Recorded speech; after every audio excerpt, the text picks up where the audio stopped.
I'm Sarah Nagel. I've spent my career leading research and product development within some of the world's largest brands. And I'm Chad Reynolds. I'm a serial entrepreneur and founder and CEO of Verve. And this is AI Powered by People. Each episode will dive into the latest AI developments and talk to an industry leader to help you better understand and utilize AI. We'll take you inside some of the world's most famous companies and share examples of how AI is improving innovation, consumer engagement, media, and marketing. No matter what industry you work in, we'll help you navigate one of the biggest disruptions to organizations and people today. Hey, Chad, how's it going? How was your weekend? It was great. We spent the majority outside in nature, just planting a bunch of things. It was awesome. That is What about awesome. you? I did same thing. We were outside all weekend. It was beautiful here. It was like 70 degrees. Yeah, and I was in Chicago most of last week. I got invited into a roundtable with the CEO of Google Cloud, which is pretty Not surreal. nerve-wracking. What a cool experience. Just to share what we're working on and how we're using generative AI to create insights and ideas and concepts and all that kind of stuff. But That's yeah, it pretty was cool. pretty amazing opportunity. Yeah. So who else was there with you? What other types of startups were there? There were, I don't know, like 8 to 9 different companies there, range from like new media companies to space companies. And yeah, it was just a really interesting, I don't know, behind closed doors around how are startups taking advantage of all the different tools and access points, to AI, and build a business around them. So we got a chance to dig in deep into some of the questions we had as we're trying to build and scale out AI companies. That is really cool. Coming up, we're going to be sharing an interview with Jamie Munger, who is a director of research and strategy at Smart Design, which is a design innovation consultancy. This interview is a little bit different than our other interviews because Jamie is going to be sharing a visual presentation that she shared in London a few weeks back at the Design Management Institute conference. And it's all about AI and creativity. So I encourage listeners to check out the YouTube version of this episode so you can follow along as she shares her presentation. But before we get to our interview with Jamie, let's take a look at what's in the headlines. So first up, Microsoft is doing well, and they're doing well because of AI innovation. They're really doubling down on thinking about and using and investing in AI. Market cap last week was at 3 trillion with a T. Folks that are surrounding the brand say it is all about, it's like AI powered earnings is the way that they're describing it. Same on Google's announcement of their earnings as well. Just the acceleration of not just revenue, but also market cap is just happening very, very fast. And you have also large enterprises like Coca-Cola announcing big partnerships like they did with Microsoft. Like enterprises are spending a lot of money on AI, and it obviously has some real clear applications within efficiency, productivity, but also hopefully what we're exploring is creativity. So. Yep. And with that, comes the infrastructure that needs to be built. So we're hearing that 2024 is the year of AI plumbing is what they're calling it. But it's really about setting up the infrastructure, finding the spaces for data centers, like where all the equipment can go. So, of course, there's advancements happening within AI, but then also it's thinking about like, what's the back end look like? How are we going to support this? How is it going to be, so we have like the right amount of data to be able to support kind of these new AI startups, technologies, but then also for the big players as well. Yeah, I mean, usually whenever you have a big boom, like kind of a boom town and like gold rush, you're selling, not only the plumbing but also picks and shovels types of startups you start to see around that. Just monitoring certain LLMs and performance and security, all different kinds of things. So. There's a lot of that happening right now. Next up. Thank you, Steve. Thank you.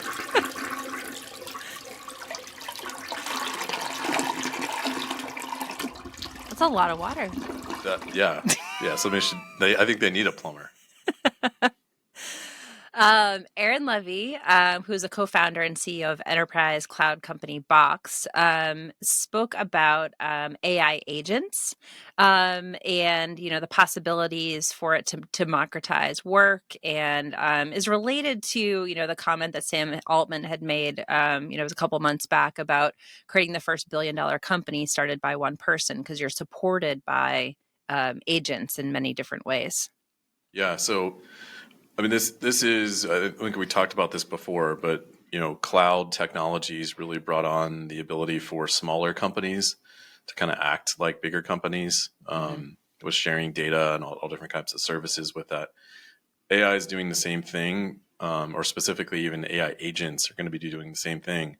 So you'll see productivity gains within enterprises, but really it's the smaller SMBs, who can start to implement these And a that means lot small faster. and medium businesses. Yes, there you go. They can implement these a lot faster, and do much more. And I think we'll start to see the acceleration of that within SMBs. It's happening within enterprises, but I mean, you and I know just kind of all the different rules and Mm-hmm. regulations, and different kinds of things you need to go through to get like a larger ship to change course. You're going to start to see that accelerate a lot more in SMBs. All right. Next up is Reid Hoffman, who is an entrepreneur, VC, podcaster, author, And founder of LinkedIn. and founder of LinkedIn. Yeah. Had a conversation with his AI self, and there's a video that you can find. I saw it on LinkedIn. I think it's on X. It's in a number of places, but it is a really interesting conversation where he's of himself, and then there's the AI that was trained on his podcast, like everything that he said and kind of all the videos that are out there. And he wanted to test it to be able to ask his AI self some questions and interview him.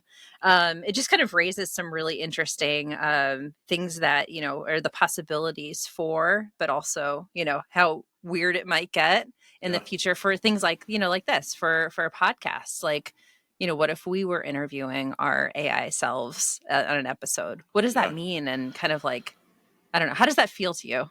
Yeah. Well, I mean, first off, I just appreciate creating experiments that you put out in the world so that Mm-hmm. people can experience it themselves, and truly try to understand what this feels like. How does it make you feel? Would Mm-hmm. you create these to find kind of the edges of use cases? Mm-hmm. It definitely felt a little. I mean, I think it's setting up similar to maybe Instagram, where it was putting out filters in the world. So then you had people who were comparing themselves to kind of this perfect version of yourself. Mm-hmm. I couldn't help but kind of go there when you see a side by side of the same person. One's real, one's like, I wouldn't say like a perfect version of you, but just like They call almost it a like a glow up. It was like a glowed up version. yeah, yeah. So if that was the intent, to get your glamour shot on, then yes. But I just think this is going to be Instagram anxiety for adults. Mm-hmm. Um, if you're trying to create the kind of this version of yourself that Yeah. doesn't necessarily exist. I don't know. Yeah. It is weird just because of how real it lived, like, but it, like, with better posture, like you're saying, kind of like has that kind of elevated version of yourself. But like it's going to be really difficult as this is becoming like more perfected in a way to Hmm. figure out kind of what is real, what isn't real. You and I had talked about in the past, like there in the past when we were creating versions of humans, there was like this thing they call the uncanny valley between kind of like where you in that space you kind of feel like it's not right and you feel like there's something like it's not quite human.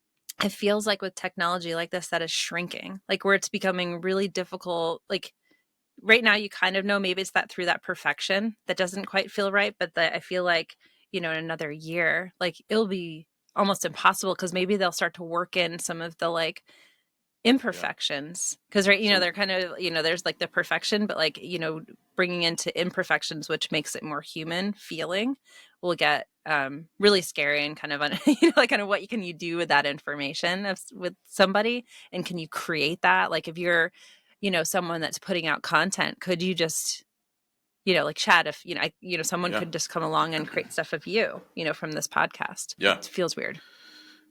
It does feel weird, but it's also good just to experiment, put it out there, find the Totally. edges. It didn't necessarily make me want to run after creating that of myself. I don't know about you. Yeah. No, I'm good for right now. I want to see what maybe we can, maybe we'll do our own experiments to see how it feels for us because it's like when you see yourself, it might that It's that weird. would be No the one weird likes, part. yeah. I mean, most people don't like pictures of themselves. Imagine having like an AI talking back to you. I mean, I don't know. Yeah, I don't know. Well, maybe we'll see. Now let's get to our interview with Jamie Munger, who's the director of strategy at Smart Design. I'm really excited that she was open to sharing her presentation that she gave a few weeks back around AI and creativity. This will be fun, definitely enhanced by visuals if you want to click on the YouTube link, but it's still going to be an awesome listen as well. So, you ready? Here we go. Hey, Jamie, welcome to the podcast.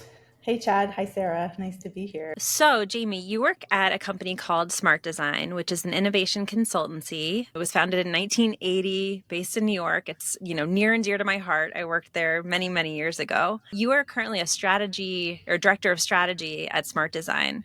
What does a director of strategy do? Great question. I feel like the word strategy has so many meanings to it. Whenever I say I lead the strategy practice at Smart, I always have to explain what exactly that means. So, my role and my team, what we're expert in is really deeply understanding people and what they need and what they aspire towards and what they're motivated by and what the frictions and the pain points and concerns are in their lives. We use a variety of different methodologies to gain those insights about people. So we have a mixed methods research practice, meaning we use both qualitative and quantitative and generative and evaluative types of research in order to deeply, deeply understand people. One of our unique specializations actually is co-design, which is a participatory method where you kind of bring your end users into a design process to understand not only what their needs are, but what their ideas are for the future. And then we use all of that insight to formulate strategic directions that align and inspire the different teams that we're working with. So those might be design teams, those might be technology teams, marketing teams, people who need to make important business decisions. So we use all of that insight about people and what they need and what they care about in order to essentially direct decisions that are made at the organizational level. You're probably under NDA with a lot of different clients, but can you speak generally about the types of projects that you're working on at Smart right now? Sure. I am NDA'd up to the eyebrows. It's true. I bet. I would say, Smart Design itself is pretty industry agnostic, although we do have some specializations.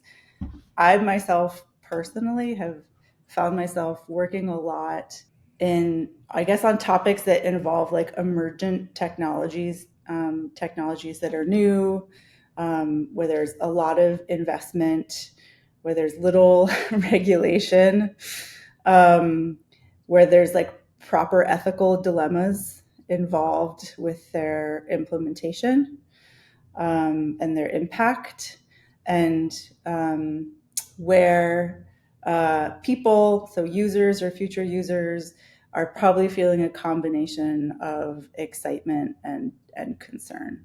And so a lot of my work has been around working with organizations that create these emergent technologies and want to scale them, and understanding how to sort of tune in to what some of these user needs and concerns might be so that they can ensure their products have are adopted and B, have positive impact in people's lives and sort of avoid some of these dystopic future tech scenarios that we've all seen in science fiction movies. What a springboard to the next topic I mean, I don't know, like through the work you're doing and have done with like Meta, Google, other tech companies, who are navigating some of those concerns, and then also being introduced to another technology disruptor and AI, and what some of those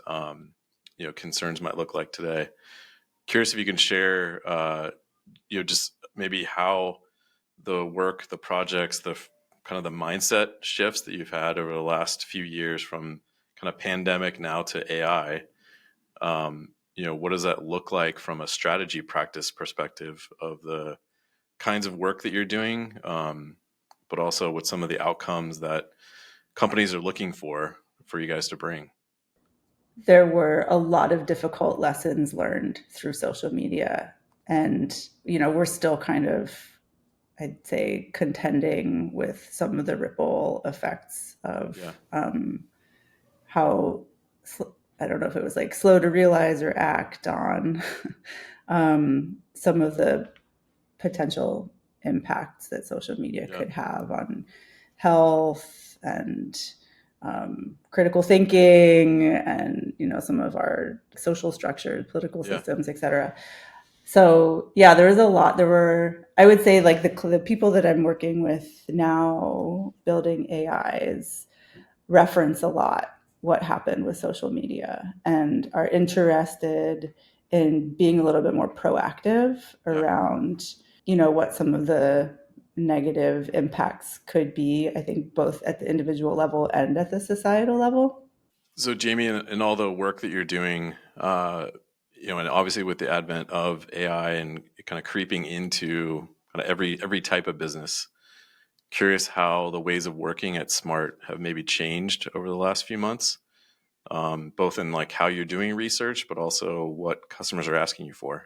Yeah, I mean, it still feels like pretty early days. I think we're aware that big changes are coming, but maybe they haven't really hit us broadside yet. So what we've been doing is we've been doing a lot of experimentation internally with the myriad of different tools that are now available, AI tools, that is, and there's AI tools for conducting user research like Verve, and there's AI tools for uh, generating all different types of media, as you can imagine. I mean, there's AI tools that can do secondary research for you. There's like so many different kinds. So I think where we're at in our journey in adapting to the new age of AI is we're in the kind of like broad exploration phase. So just learning what all the tools are, playing with them, experimenting, identifying their strengths, where they might fit into our process. We've been doing it kind of by discipline. So we're a multidisciplinary practice. So we have a digital design team, a product design team, engineering team, technology team, and then my team, the insights and strategy team. And so each of us are kind of individually exploring tools that might be useful for our discipline area, and then doing these share outs back to the company of here's the tools that we tried and here's what we learned from them. We don't really have any formal policies about what can be used or can't be used. Obviously, there are certain limitations that apply when we're working on client projects where there's proprietary information involved. So those projects have a separate set of adherences, but for our own internal explorations, we don't really have any policies. And then because we do have a technology team, we're actually trying our hand at building our own tools in-house, which has been an interesting and humbling process of identifying. Yeah, it's really not easy. And like on the strategy side that I'm on, like we're way upstream in the R&D process, right? Like we are before we even know what's being built.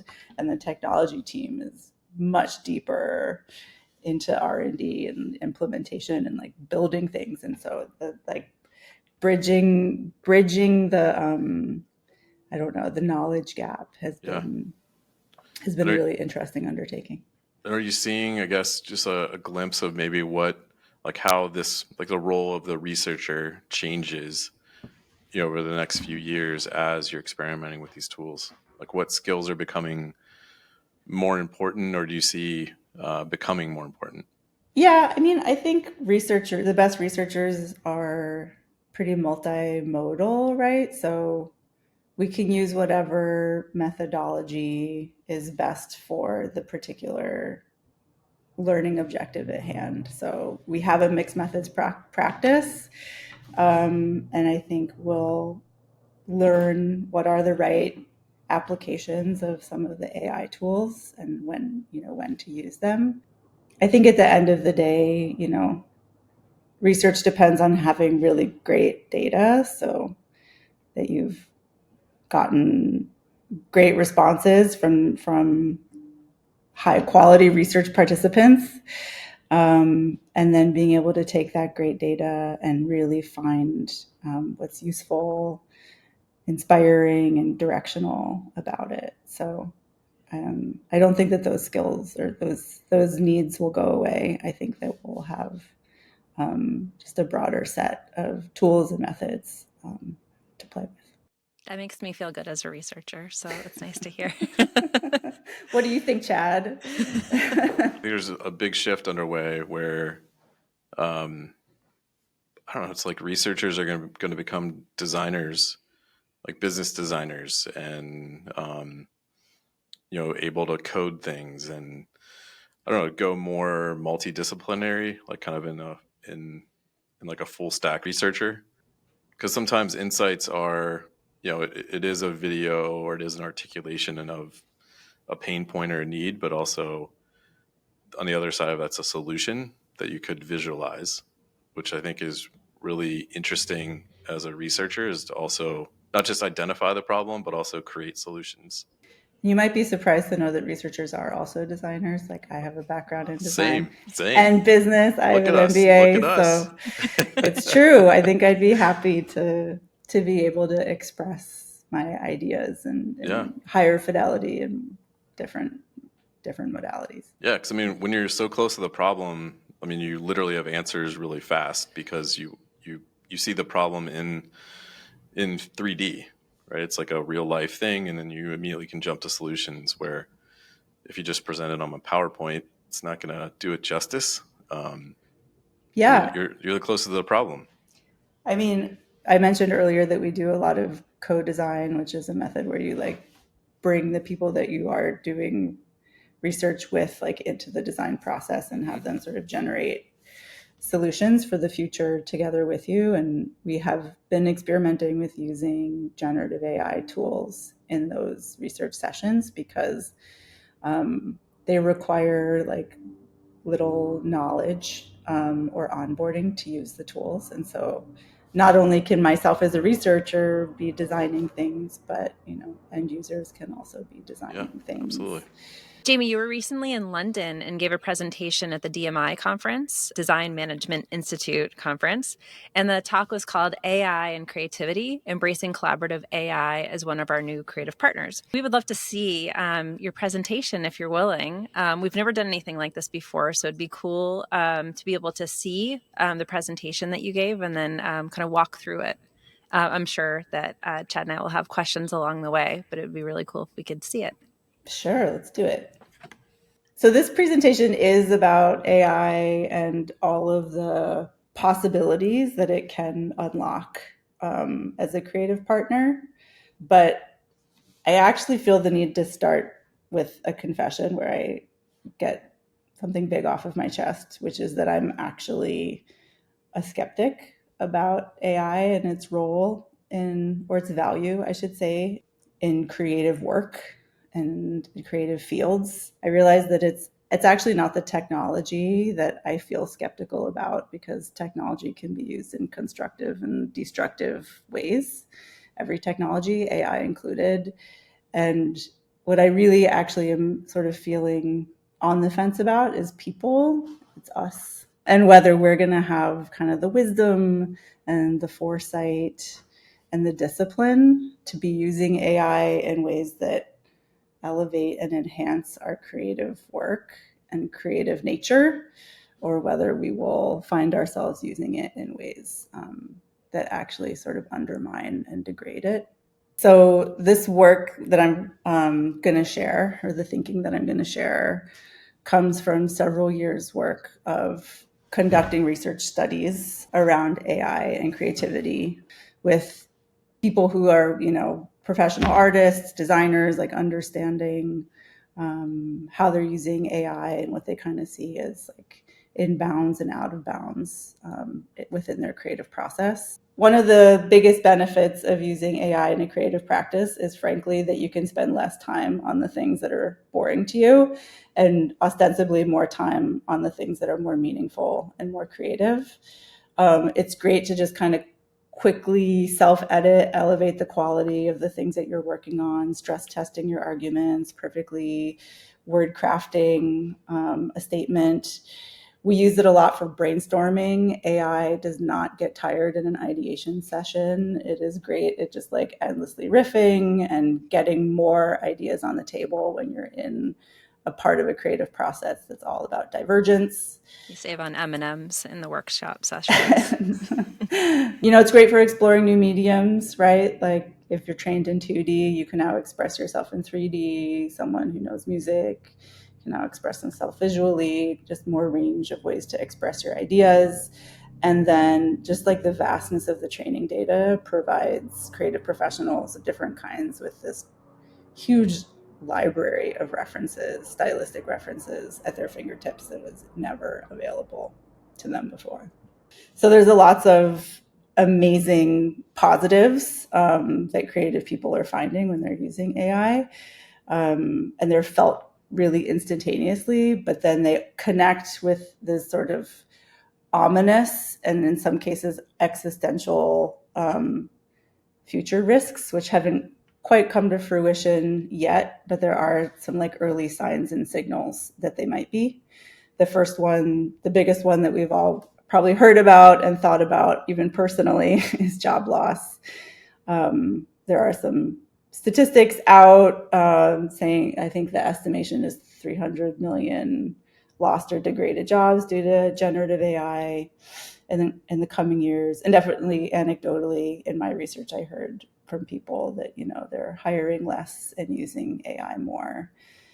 Credit, consent, and compensation. So any creator who has their work available on the internet is likely that their work is being used to train the models. They're likely not getting compensation for it, probably also not getting credited. Probably it's also tough for them to consent, like opt in or opt out to having their work used by these models. Critical thinking, this one I think is especially important for people like earlier in their career. There's some statistics that just came out from college professors who are reporting their students that are using AI are showing like extremely degraded critical thinking and reasoning skills. Devaluation of craft. There are more statistics pointing towards the music industry and how about a quarter of revenues from the music industry will be coming from AI generated content in years to come instead of music crafted and created by human beings. And then unoriginality. So AI doesn't create original work, right? I think one of the most common things that I've heard in user feedback sessions, people who use AI tools is like, well, it's just kind of generic. It's just, it doesn't really seem that original. And it's predicted that 90% of the content on the internet will be AI generated in the next 10 years. So there's just this potential to be swimming in the sea of sort of generic, unoriginal, and reductive content. So yeah, there's lots of risks and benefits of AI in creative fields. And, if you're in a creative leadership position, you're sort of taking all of that in and wondering like, how should I move forward? I want to create great work. I want my team to thrive, and I want the organization that I work for to thrive as well. So in order to answer this question of, how should creative leaders be moving forward in this age of AI, I actually choose to kind of zoom out and look at all of the different tools, AI tools that are available today, of which there are at least tens of thousands, if not higher than that. And if you do that, you'll notice a very common pattern, which is that they're all using the same word to describe their value, which is the word assistant. And it's by far the most common metaphor I think that we have for describing the value of AI. It's this sort of helpful delegate that can make us be efficient and productive. And true, very true, in the context of creativity, I'm actually not sure how helpful that framing of AI is, because in creative fields, effort and output aren't necessarily linked. So it doesn't matter how long it takes you to make something. It matters if what you make is good. I suggest that when we talk about AI and creativity, we fire the assistant metaphor and move the conversation away from efficiency and move the conversation towards quality. What makes something creative good is that people connect with it. And good creative work connects with a lot of people for a lot of different reasons.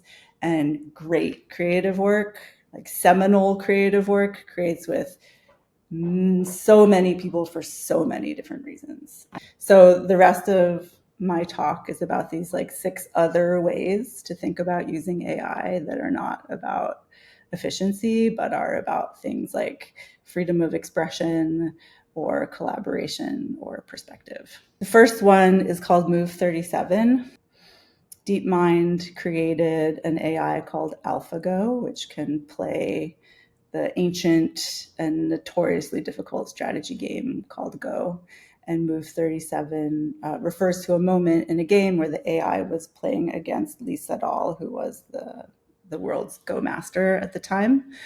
And at Move 37, the Go master predicted that the AI could make one of 2 choices. It could choose option A, which was the offensive move, or option B, which was the defensive move. And the AI chose option C, which was a move that no human being, especially not one who'd been playing Go their entire life, would have ever thought to have made.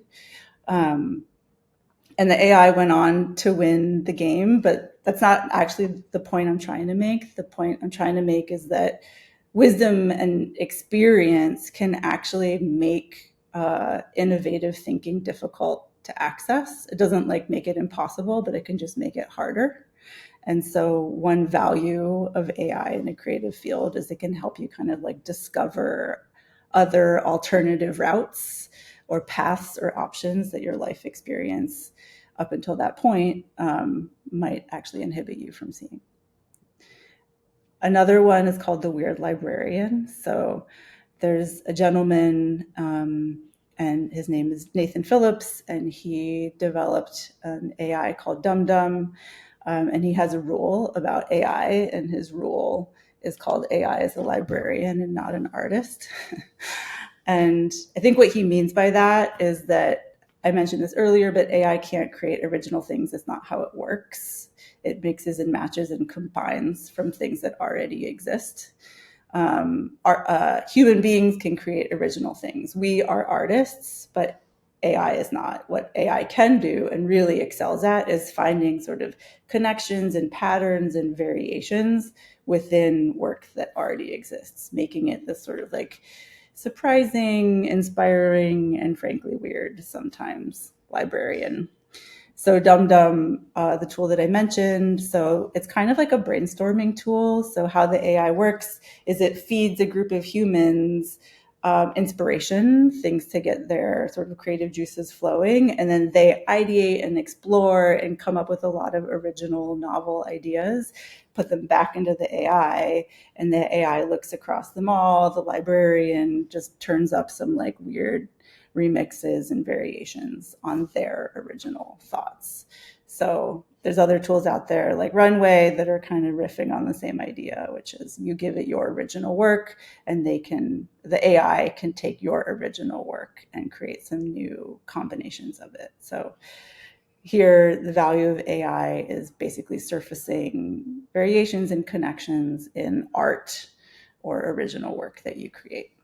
You guys remember the Viewmaster, this little gadget, you hold it up to your face and you can see sights from all over the world. You can go to Berlin, you can go to Nairobi, you could even go to Mars within your Viewmaster. So within a creative process, it's actually really helpful to be able to sort of switch perspectives, right? AI can actually be a facilitator of you switching perspectives. You, over time, sort of build up biases or pathways. You have a particular expertise, and AI can actually be a really powerful tool for helping you kind of break out of your own way of seeing and seeing from other perspectives. there's this really cool tool out there called Verve. I didn't know we were like featured. You guys are featured. Oh, nice. Sarah was quoted. Yeah. I know. I can speak to this, or you can speak to this. No. I'd love to hear you talk about it. You'd like to hear my spiel? So this really amazing research tool called Verve, which is an app on your phone, where people can give feedback on different design ideas, but they can also take selfie videos of their lives, their friends, the things they like, the things they don't like. And then the AI can kind of look across all of these different responses and pull out insights from different perspectives. So what would a UX designer find insightful about these responses? What would a brand manager find insightful? What would a quant researcher find insightful? So the value of the AI is that it can like augment your individual perspective, so you can come up with more holistic ideas. So not only can you come up with ideas from someone else's perspective, but you can like stitch together all of these different perspectives to create experiences that are kind of more unified and more holistic. Many of us in design are often trying to find ways to democratize our creative processes and make them more inclusive so that more people can participate in them. These might be your end users that you want to participate in the design process with you, or it might be different stakeholders within your organization. But the value of bringing them into a creative process is that what you create together is just going to have more traction. It's going to have more buy-in. It's going to have more resonance. It's going to have greater impact. One of the biggest challenges for practitioners of this type of design, like myself, are tools. It can be really hard to find tools that people feel comfortable expressing themselves with that don't require any kind of like training or software knowledge. So AI, generative AI, image generation in particular, can be super helpful in including more people in the design process. This is an activity that we've done where we have people kind of mock up magazine covers that represent their hopes and fears of the future. So this particular activity was having people talk about their hopes and fears of autonomous self-driving vehicles in the future. So AI is a great tool to democratize the creative process, ultimately, so that what you create has more resonance and buy-in and impact. Jamie, it felt like I had a front row seat to DMI. Seeing the different building blocks all come together, I think like that was one of the things we set out to do years ago was just make participatory research and design, just like democratize it. Like everybody should be using it. Like it's a great methodology approach, and AI can do a lot of those things. But I think back to your point, which but in whose hands? Mm-hmm. Because that's really what it's going to come down to. It's like what the intent is of the person using it. That was such an awesome presentation. I have lots to think about, and also just I love the analogies. I thought those are really great for to be able to kind of wrap your head around how you can use these different tools. Curious, and I think you've kind of mentioned it a couple of times around personification of AI. Curious about your perspective there. Should we be, and this is kind of an honest question from Chad and I too, like, should we be personifying AI, or in your perspective, should we be thinking about it in different ways? I think it depends a little bit on what the thought exercise is, right? It's like for yourselves internally, are you as an assistant, like an AI assistant? Right. Is it like how we want to talk about this AI to the world, or is it like how are we kind of thinking about the different like use cases and value propositions? I think obviously assistant is used a lot, and it's kind of a non-threatening personification of AI. I think that some of the concerns that people have about AI relate to its ability to like displace human interactions or roles that they find really meaningful and valuable. And so I think I would just like tread with care in the personification of AI, because I think it can kind of trigger those kinds of concerns and perhaps distract people from the value of your tool. Jamie, in your opinion, is AI a tool, or do you think it could be more than that? I think tool is a very unthreatening way of talking about AI. And if our goal is finding valuable uses of it and building adoption of those uses, I would advise using analogies that don't feel existentially threatening. Maybe now you could have, as we're introducing people to these technologies, maybe it's like more of like an onboarding that feels less threatening, and then maybe it evolves over time. Yeah, I think it's interesting to think about that as we're introducing it to people. Same with like social media, like social, like that term did not exist kind of before, but then when you started to put it into a context, it became this whole other medium, channel, etc. And so I think trying to define it a little bit of what's the category it's going to play in is sometimes helpful. What are you exploring? I feel like we've come back to the personification question a couple of times. I mean, as we're rolling out different tools around agents. So agents could be, to your analogy of like the ViewMaster, it could be a lens of how you see data and see information in a different way. It could be introducing styles. So like you could have an idea and then want to put it through a style lens. You could also take a bunch of different data and put it together in unique ways. Just like if we were all looking at the same thing, you might see something, Sarah might see something, I might see something. They're most often not the same. And that's kind of why we like being around each other, is that you see different things in it. And those are usually like the best like co-creators or collaborators. And so just exploring like what to call these things, because, when you go in your garage, you don't give your rake a name, but you do sometimes to your car, you do sometimes to other things in your life. So it's just curious of like how, I guess we've seen the movie before of like Her and some other films that have personified AIs, so much so put them into bodies as like robotics and things like that. So it's just trying to understand a little bit more of how you're thinking about the personification of these things as human names or not. One of the things that's unique about AI compared to a rake is what it's capable of. Rake. I don't know why. A shovel. It's just capable of more things. Yeah, is my expert opinion. In my work with some of the companies that are putting big AI tools out there in people's hands, there's been this realization that perhaps we haven't like properly messaged what the scope of the capabilities of this tool is, right? And that people are assuming it can do things that it's actually not well suited for, and that can have risky implications. Right. And so this is where, what we call the tool, if we're going to personify it or, give it another name, what might we be implying about what it can do?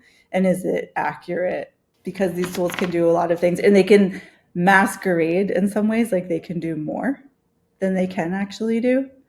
And so I think it's like it's a dimension of like trying to figure out what names to use to describe functions, right? Like functionality that they have and types of interaction patterns. Is it memorable? Is it compelling? Is it descriptive? Is it misleading? Is now just like a new, maybe just like a new dimension of naming conventions for AI. Well, Jamie, this was awesome. Thank you so much for taking the time, and thank you so much for presenting your deck. That was awesome. My pleasure. Well, that was a fun, I guess, experiment. That was different than what we normally do. That was really cool. I love seeing her approach to how they're exploring and experimenting with AI across a lot of different disciplines. Also, it's always fun to hear how other people describe what you're working on Yeah. as like a viewfinder. So that was a really cool treat to see that. So thanks, Jamie. Yeah, that was great. Yeah, I think it was a fun conversation. I liked kind of the thinking about like AI assistants and, the personification of that. I thought that was really cool. It made me think, as we're starting to down this, path of creating agents, like how do you think about them? Because she definitely has a point of view around it. And I think that in some situations, I tend to agree. But I think part of it is like, like you were saying before, experiment, let's put it out there, see how people react. And, because it was her opinion. She is hearing from lots of different people, but also just to get some feedback live would be cool to see what, the broader audience thinks. Agree. And I know there's a lot of AI companies out there using the word assistant. There's just an interesting take on kind of turning I would say like a negative into a positive, that using these tools are going to give you a richer insight than maybe you would have had on your own. So really great to like reframe some of those things. Yeah. All right. Well, that's going to do it for this episode of AI Powered by People. The show is produced by Steve Berkowitz and brought to you by Verve. Thanks for listening. We'll be back next Tuesday.